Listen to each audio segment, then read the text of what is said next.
Rap sheet, I think it was about an hour ago, Quinnen Williams updated his Twitter profile, and it now just says defensive tackle for ... Took the Jets out of there. We know he wants a new contract, and those negotiations have kind of been stalling or going back and forth. It's been a while. But he seems pretty pissed off right now. Do you have any update on that? Is this something that's going to get done? Yeah, I mean, I'm reading the tea leaves. I imagine, if you look at his Twitter account, and it's interesting because, I used to sort of like shrug this stuff off, but this is, I think we've learned like kind of real. Like this is a lot of times this is real. Yeah, this is how they communicate. Yeah, it's how young people communicate a little bit more than we're used to. Right, and some of us old people too. But yeah, I mean, it's not nothing. I do not think it's nothing. Now, I mean, could a deal get done? The market is pretty well defined. I mean, he is a very, very, very good football player, and his stats compare more than favorably to Jeff Simmons. So you would think he'd end up as the highest paid, not named Aaron Donald. I mean, he is a, great draft pick by the Jets, really good person, and a great football player. I imagine it's going to get done eventually, but, from his perspective, I kind of understand too, because you've seen all the guys get done. You've seen Jeff Simmons get done a really nice deal. Dexter Lawrence, nose tackle, gets really, really good money. And Quinnen Williams is sitting here like, okay, like let's, the market's well defined. Can we go?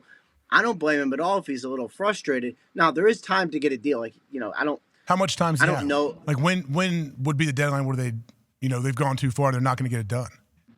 I mean, usually these big money deals, we always see a couple right before training camp. I think what happened in this case was all the defensive tackle deals got done already. Yep. So usually it's like, well, you got to wait for this guy. So like if, let's say the quarterbacks that we talked about, like Justin Herbert and the Chargers will probably eventually do a deal. And then we sort of have talked about maybe Joe Burrow's waiting for him and then maybe Mahomes after that. Like there's a pretty decent chronology of when things might happen.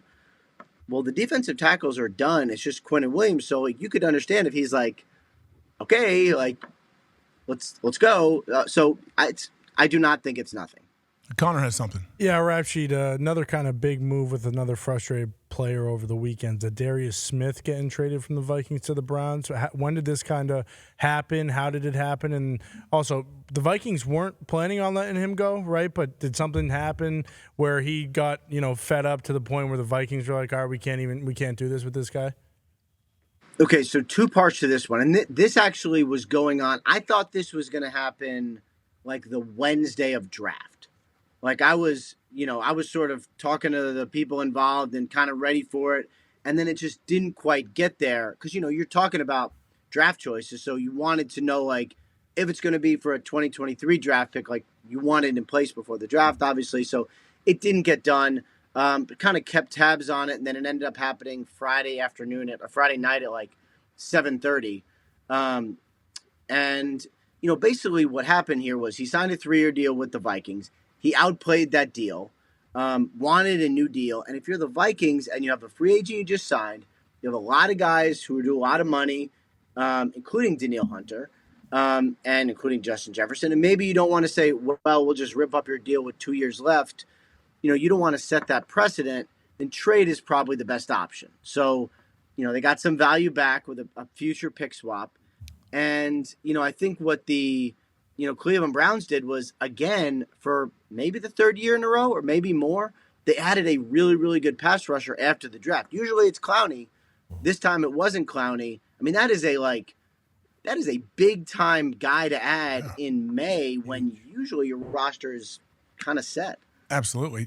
Ian, what do you think about Sauce Gardner saying that OBJ was literally like trying to picking out his number almost with the Jets before he signed with the Ravens? Was it that close?